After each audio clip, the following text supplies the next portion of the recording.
नमो भगवते तस्मै कृष्णायाद्भुत कर्मणे रूपनाम विभेदेन जगत्क्रीडति यो यतः श्रीमदाचार्य चरणं शरणं सर्वदेहिनां अशेष दोष दहनं मस्तके राजतां मम। जन्मदिवस છે આજે મારો। જે આત્મીય હોય એને સાથે કંઈક વાતો કરવાનો, આનંદની વાતો કરવાનો, સિદ્ધાંતની વાતો કરવાનું મન થાય તો જે સોરઠની મારી વૈષ્ણવ સૃષ્ટિ છે એની જે આત્મીયતા છે એ આત્મીયતાને કારણે આજે પણ હું મારા જન્મના દિવસે તમારા સાથે એને ઉજવી રહ્યો છું। બહુ લાંબો સમય ગયો, 30 વર્ષથી ઉપરનો ગાળો ગયો।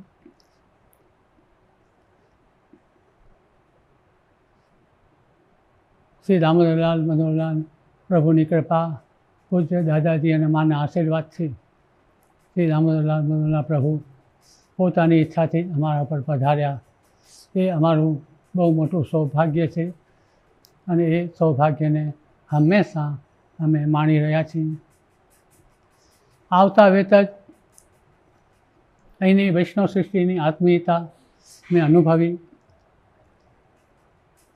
કપરા સંજોગો હતા દુષ્કાળનો અને ત્યારે ધર્મ પાલનનો એક મહત્ત્વનો પ્રશ્ન ઉપસ્થિત થયો, કેમ કે ધર્મનો જે આધાર છે એ આપણો ગોવંશ છે।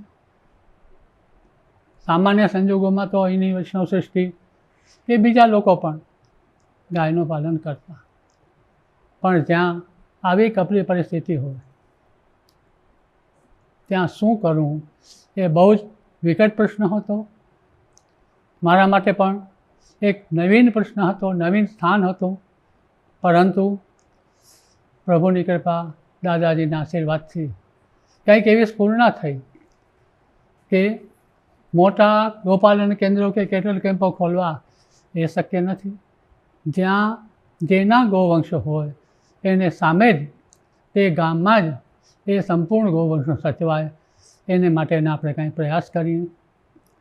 અને એ પ્રયાસ કેમ કે નિષ્ઠાપૂર્વકના હતા, એ પ્રયાસમાં રાષ્ટ્રધર્મ હતો, પ્રભુની આજ્ઞાનું પાલન હતું અને ધર્મ પાલન કરવાની એક તત્પરતા હતી। અને જ્યાં આવી નિષ્ઠા હોય તો યત્ર યોગેશ્વર કૃષ્ણ યત્ર પાર્થો ધનુર્ધર તત્ર શ્રી વિજયો ભૂતિ ધ્રુવા નીતિ મતિર્મમ। એ રીતે એક આખું વર્ષ આપણા ગોપાલન કેન્દ્રો ખૂબ જ સારી રીતે ચાલ્યા અને એમાં જે વૈષ્ણવ સૃષ્ટિએ સહયોગ આપ્યો એ વખતની જે આત્મીયતા છે એને હું ક્યારેય ભૂલી શકતો નથી ને આજે પણ એ આત્મીયતા છે। આપણે જે ગોપાલન કેન્દ્રો હતા દુષ્કાળ વખતે, પછી એવો વિચાર થયો કેમ કે ગાયોને ગૌવંશને સાચવવું એ બહુ કપરું છે, એક વ્યક્તિ ન કરી શકે, એને તેથી સહિયારો પ્રયાસ કરીએ અને ગામે ગામ સ્વતંત્ર ગૌશાળાના રૂપમાં દાદાજીના આશીર્વાદ પ્રાપ્ત થાય તેથી શ્રી પુરુષોત્તમલાલજી ગૌસેવા ટ્રસ્ટના નામથી આપણે ગામે ગામ ગૌશાળાની સ્થાપના કરી। ખૂબ ઉત્સાહ મળ્યો, ખૂબ સારું સંચાલન થયું અને આજે પણ થઈ રહ્યું છે।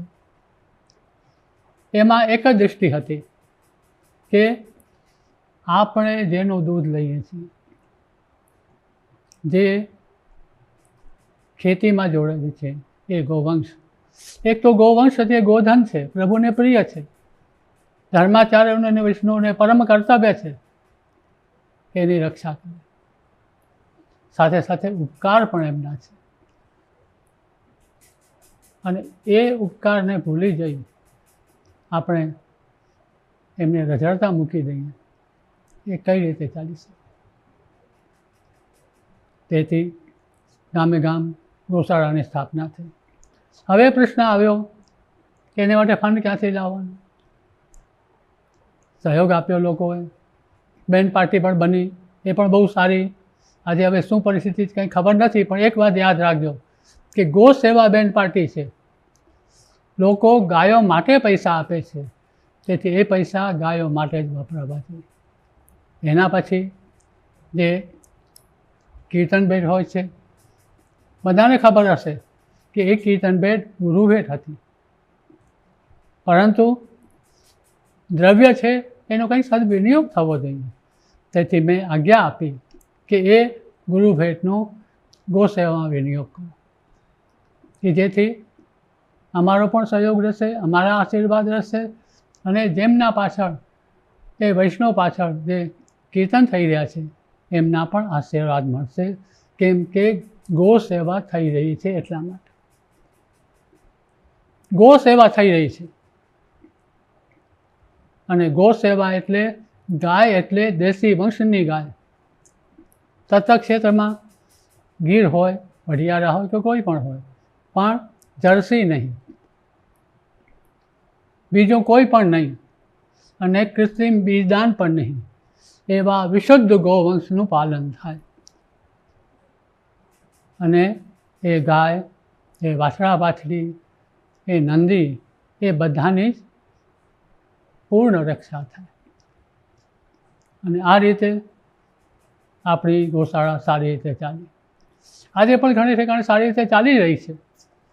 પણ એ જે ગામે ગામ જે ગૌશાળા, ગીર ગૌવંશની રક્ષા માટેનો જે પ્રયાસ, આપણા ક્ષેત્રમાં સંપૂર્ણ ગૌવંશની રક્ષા માટેનો એક બહુ ભગીરથ પ્રયાસ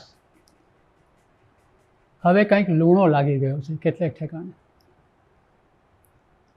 ઘણાને પૂછીએ છીએ, વડીલો આવે છે, પૂછું છું કે તમારે ત્યાં ગાયોનું કઈ રીતે થાય છે સંપાદન, ત્યારે એ લોકો કહે છે કે હવે અમે તો થાકી ગયા છે, વહીવટ તો બીજાને સોંપવો પડે, નાની પેઢી આવી. પછી મેં કહ્યું આવી તો સારી વાત છે, કેમ કે કોઈ એક વ્યક્તિ હંમેશા માટે તો બેસી નહીં શકે ને. આગળ આવો, નવયુવાનો આગળ આવવું જ જોઈએ. એ તો બધું ઠીક. પછી પૂછું નંદી, એ તો કે કાબરો ને ગમે તેવું લઈ આવે છે, કોઈ જાતનું માનતા નથી. આ સાંભળીને મારી આત્માને એટલો બધો ખેદ થયો કે આ કેમ આવી બુદ્ધિ થઈ ગઈ. આપણે જે ગૌસેવાની સ્થાપના કરી છે, જે કીર્તન ભેટ પર જે છે એ વડીલોને આશીર્વાદ મળે છે, શું આ જર્સી માટે, આ ડુક્કરના વંશ માટે? આવું કેમ થાય છે? આ એક મોટું લાંછન છે આપણી ગૌસેવા માટેનું. પ્લીઝ મારી વાત સાંભળો. આજે મને 80 વર્ષથી ઉપર થવા જઈ રહી છે. હું મારી વૈષ્ણવ સૃષ્ટિ પાસે એ માગું છું કે ઓછામાં ઓછું એટલી વાત તો માનો, જે આપણે નિષ્ઠાપૂર્વક ગૌસેવા કરી છે એમાં કલંક ન લાગવા દો. ન લાગવા દો હોય તો ન જ લાગવા દો. અને આ રીતે સારા નંદી ન રાખીને અને દોગલાને એવા રાખીને સંપૂર્ણ ગૌવંશનું આપણે નિકંદન કાઢી રહ્યા છીએ. આ અપરાધ મારાથી સહન નથી થઈ શકતો. આ અવસર ઉપર કે ઓછામાં ઓછું એટલું તો કરો કે આપણી જે ગૌશાળા છે એમાં સંપૂર્ણ ગૌવંશનું, દેશી વંશનું જ રક્ષા થાય, અને સંપૂર્ણ ગૌવંશ એટલે વાછડા પણ સચવાય. આ એક બહુ મહત્ત્વની વાત છે. પછી વિચાર આવ્યો, વૈષ્ણવનું સંતાન, વૈષ્ણવતાની પરંપરા, છતાં આવો વિચાર કેમ આવ્યો? કંઈક લાગ્યું કે સંસ્કારની ઉણપ છે. જેમ ગૌસેવાની સ્થાપના એ બહુ મહત્ત્વનું કાર્ય અને પ્રભુના આશીર્વાદથી મારા માટે શક્ય બન્યું, એમ કોઈક એવો જ અનેરો અવસર હશે કે જ્યારે શ્રી મહાપ્રભુજી પિયુષ બાવાના હૃદયમાં બિરાજ્યા અને પાઠશાલાની સ્થાપનાનો એક સંકલ્પ થયો. આજે ગામે ગામ એ પાઠશાલાની સ્થાપના થઈ છે, સારી રીતે ચાલે છે. કોરોના કાળ છે, જુદી વાત છે, અને એનો જ એક વટવૃક્ષના રૂપમાં થાય એ આપણું પૃષ્ટિ સંસ્કાર ધામ છે. સંસ્કારની ઉણપ તમે ગમે તેટલો વારસો આપી જશો એ નહીં સાચવી શકે. અને એ સંસ્કારથી સિંચિત ક્યારે થઈ શકે કે જ્યારે આપણે સાચા અર્થમાં આપણે આપણા સદગ્રંથોનું વાંચન કરીએ. અને આપણા માટે ક્યાંય જવાની જરૂર નથી. આપણા ઈષ્ટ ભગવાન કૃષ્ણ અને એમની જે વાણી શ્રીમદ ભગવદ્ ગીતા, આ સમજી લો. અને મહાપ્રભુજી પણ એ જ આજ્ઞા કરે છે કે એકમ શાસ્ત્રમ દેવકી પુત્ર ગીતા. જો ગીતાને અનુસાર આપણું જીવન હોય તો કોઈ આપણું કોરોના હોય કે કોઈ હોય, કોઈ આપણું વાળ વાંકવું નહીં કરી શકે. આજે ખૂબ દુઃખ સાથે કહેવું પડે છે કે નવી પેઢી ઉપર આનો અટેક વધારે થઈ રહ્યો છે. એને સહન પણ કરવું પડે છે, પરંતુ દરેક જણા આત્મમંથન કરે. ઠીક છે, ઘણા બધા કારણો હોઈ શકે, પરંતુ જે વડીલોએ પોતાના બાળપણમાં કઈ રીતે પોતાનું જીવન વ્યતીત કર્યું છે, એક ખડતલ હતા, વ્યસન મુક્ત હતા અને કસરત સ્વતઃ સિદ્ધ થઈ જતી અને ખાવા પીવામાં પણ ઘી દૂધ એ મળતા. પણ આજે તો જંક ફૂડ વિના તો કોઈને ચાલતું નથી. તમાકુ કે ગુટકા તો જોઈએ જ. અરે ગુટકા તમાકુની વાત જવા દો, હવે તો નોનવેજનું પણ શરૂ થઈ ગયું છે. આ ક્યાં અટકશે?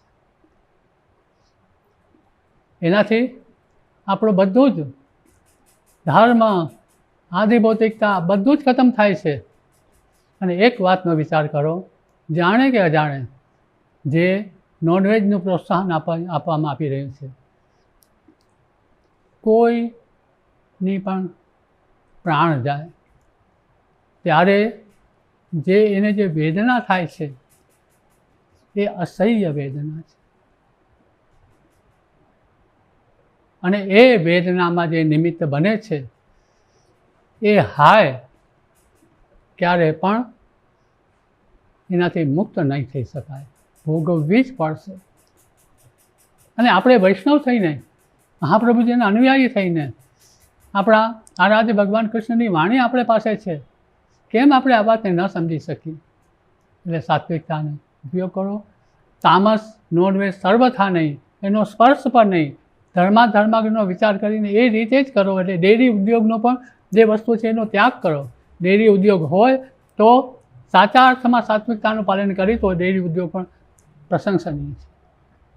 અને આ રીતે આ યુક્તાહાર વિહારસ્ય યુક્ત ચેષ્ટસ્ય કર્મસો યુક્ત સ્વપ્નાવબોધસ્ય યોગો ભવતી દુઃખખાવ, એ ભગવાનના વચનને સમજી અને જૂની પેઢી, નવી પેઢી દરેક જણા, અને ગામડામાં આજે ઘણા બધી વાતો કરે છે કે કંઈ સુવિધા નથી, બધી વાત સાચી, પણ ગામડામાં જેટલી સુવિધા છે, જેટલું સારી ખુલ્લી હવા મળે છે, વાતાવરણ પણ શુદ્ધ છે, સારું ખાવા પીવાનું મળે છે, થોડીક એક નિષ્ઠાની જરૂર છે.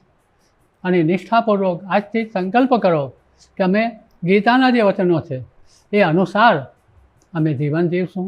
અને આપણી જીવન પદ્ધતિ છે એ આયુર્વેદને અનુસરે છે.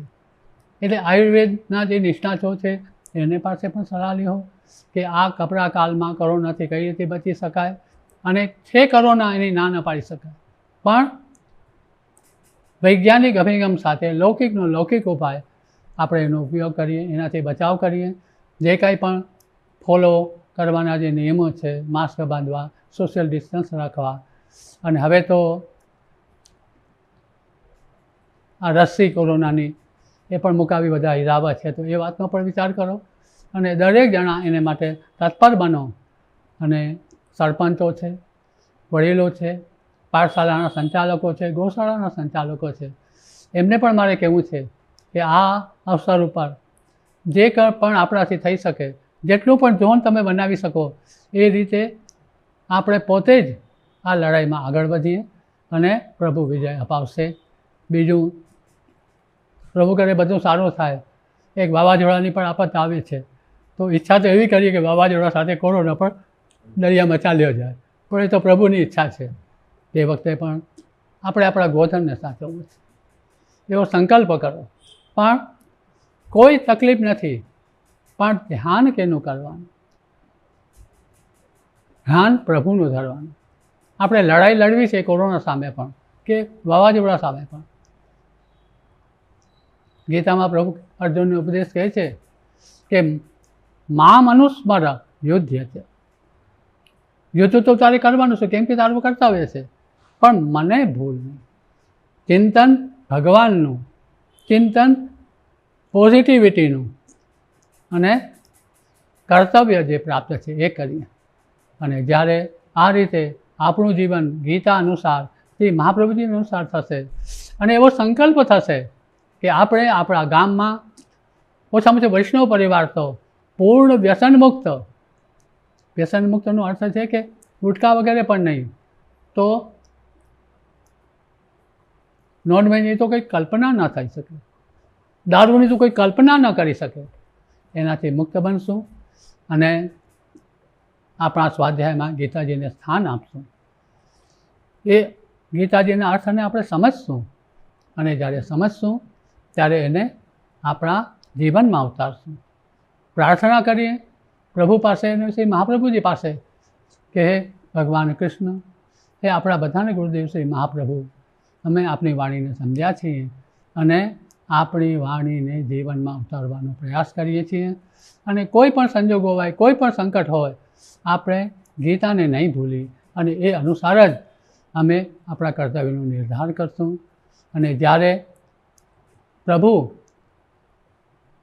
આપણી અભિલાષા સાંભળશે કે મારો અમને પોતાનો બનાવો, અને જ્યારે સામેથી પણ એવો પ્રતિસાદ આવશે કે આ મારો છે, બસ એ મારો છે, એ સોનાનો સૂરો ઉગે એવી કામના એ અવસર ઉપર બધા પુનઃ મારી વૈષ્ણવ શ્રેષ્ઠીને અભિનંદન આપું છું, આશીર્વાદ આપું છું. અને સર્વેત્ર સુખિનઃ સંતુ સર્વે સંતુ નિરામયાઃ સર્વે ભદ્રાણિ પશ્યન્તુ મા કશ્ચિદ દુઃખ ભાગ ભય.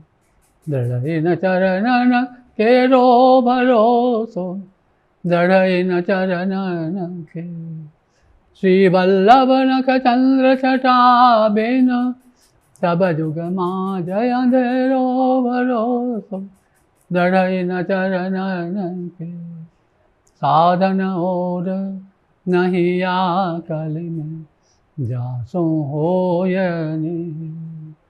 सूर कहा कहे द्विविधा धरो बिना मूल को तेरो भरोसो दृढ़ न चरणन के दृढ़ न चरणन तेरो भरोसो दृढ़ न चरणन के. श्री वल्लभाधीश.